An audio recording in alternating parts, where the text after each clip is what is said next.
I just finished a whirlwind layover in Cairo. It's a city with an incredible history that has enough sites to keep a visitor busy for months.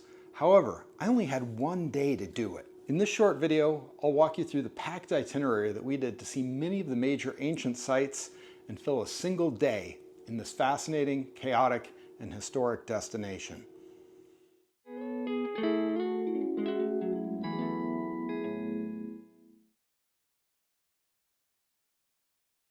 Like some of its other neighbors, Egypt sounds more exotic and dangerous than it actually is. And I'd suggest taking regional travel advisories with a grain of salt. We visited in June 2024, and there was certainly an active conflict happening just across the border, but we didn't see a single sign of it in Cairo. Well, as always, situations do change, so please do your research to make the most of your time. Cairo is the ultimate mix of modern and ancient. You'll see BMWs sharing the road with donkey-pulled carts.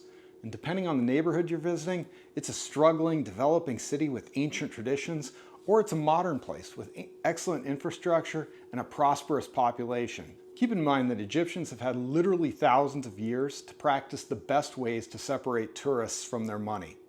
It's exhausting to be a constant target. On a simple stroll down the street, you'll be approached by buskers, beggars, cons, shopkeepers, and restaurateurs. Even those in uniform are often in the game. I had a construction worker at the pyramid bathrooms tell me I had to pay him to use the toilet. I just smiled sheepishly and walked by. Repercussions? Zero. But it's important to remember that as a visitor, you're most likely far wealthier than any Egyptian that approaches you, and you're under no obligation to say or do anything. Don't break your stride for a pitch, don't look their way, and if anything, a no thanks is all you should say. If you need directions or anything else, you select the person to ask.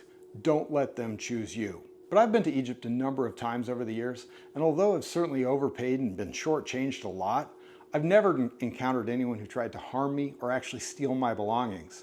Don't assume that the small minority of aggressive touts who work around tourists are representative of the entire population of Egypt. Although being a tourist here can fray your patience to the breaking point, it's not a dangerous place. Now, I've driven in a lot of places around the world, and unless my life depended on it, I would not drive there. Cabs are cheap and plentiful, but as with most everything in Egypt, be prepared to negotiate. You'll most likely be quoted ridiculously high fares, told the meter is broken, be overcharged, and have your driver insist that they take you to their brother's rug shop.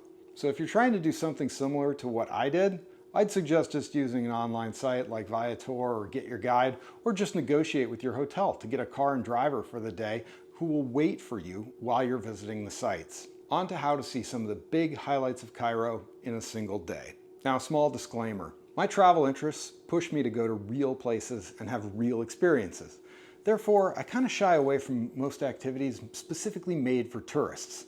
You're not going to see photos of me riding a camel or hear reviews of papyrus factories, belly dancing shows, or authentic Nile dinner cruises. But that's my jam, and you have yours, so no judgment here.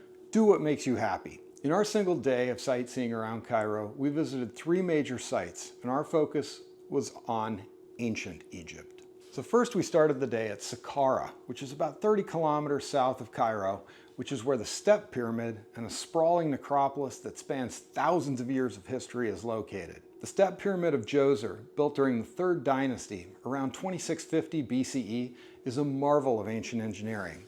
It was designed by the architect Imhotep, and the 60-meter-high pyramid really revolutionized Egyptian architecture and became a model for what evolved to become the more recognized, smoother pyramid design. But Saqqara is more than just the Step Pyramid. There's hundreds of smaller tombs located in other pyramids, in low tomb structures that predate pyramids called mastabas, as well as rock-cut pit tombs. And many of the tombs in Saqqara that you can visit are adorned with elaborate hieroglyphics and stunning carvings, offering a close-up glimpse into the beliefs and daily lives of ancient Egyptians. Now, it can take up to an hour or so to drive to Saqqara from central Cairo or Giza. And once you're there, allow yourself at least 1.5 hours to explore the Step Pyramid, its associated temples, and the many surrounding above-ground and underground tombs that are open for visitors. An entrance ticket that grants access to most of the site's locations is 450 Egyptian pounds. But there's a few additional fees to visit some of the more lavishly decorated tombs, but we didn't have time to do that. Our next stop was a visit to the newer pyramids, the Pyramids of Giza, one of the most iconic landmarks in the world. Now, this ancient complex is home to 3 monumental pyramids built as tombs for pharaohs during the 4th dynasty of the Old Kingdom of Egypt. The largest and oldest of the 3 is the Great Pyramid of Khufu. It was built around 100 years after the Step Pyramid of Saqqara and was finished around the year 2560 BCE. It originally stood at 147 meters, but is now slightly shorter due to the loss of some of the outer casing stones. You're free to walk all the way around the structure to check out its sheer size and precision.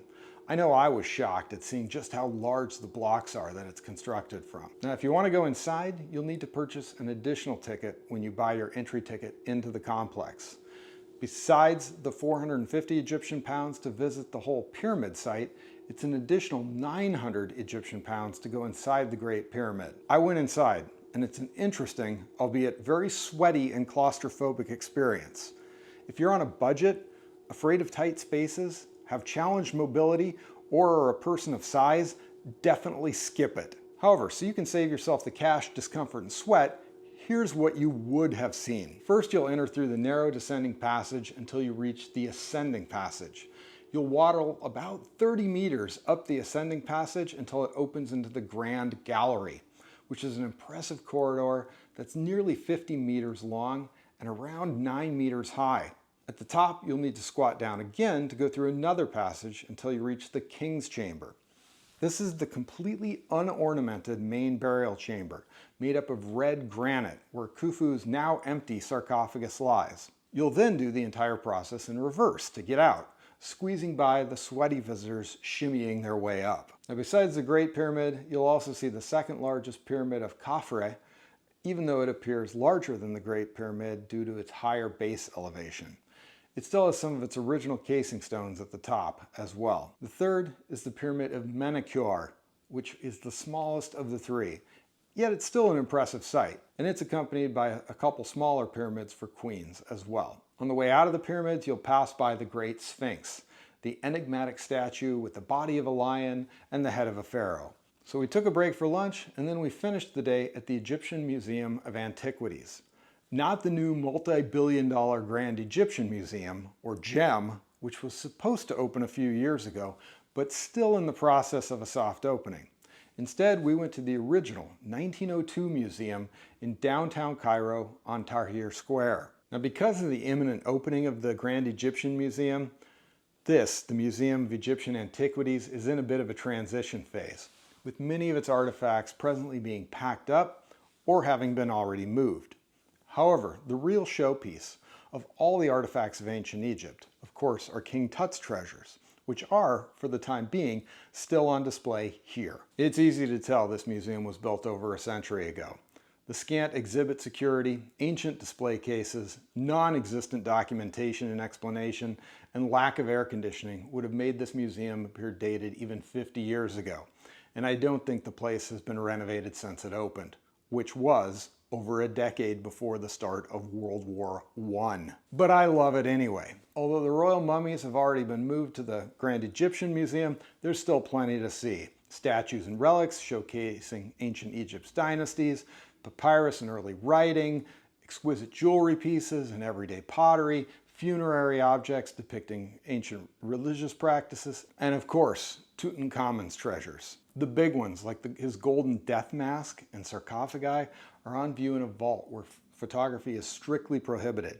But there are plenty of other items from his tomb in the gallery outside the vault, which are freely available to photograph. I'm guessing all of this will be moved in short order to the GEM as well, and then placed in a far more modern display setting. Now, this museum has an admission price of 450 Egyptian pounds, which, even though the place more closely resembles a dusty warehouse than a proper museum, this is still a bargain.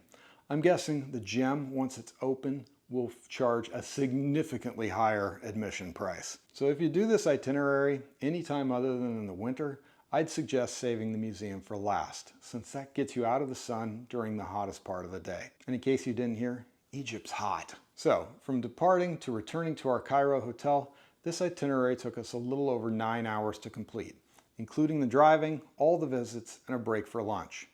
So if you have a well-timed, long layover at Cairo Airport, or can only stay a night or two in this city, I'm here to tell you, you can't see it all, but you can see a lot of the highlights of ancient Egypt in just one day. Thanks for tuning in. A like and subscribe is sincerely appreciated. Look out for new content coming soon.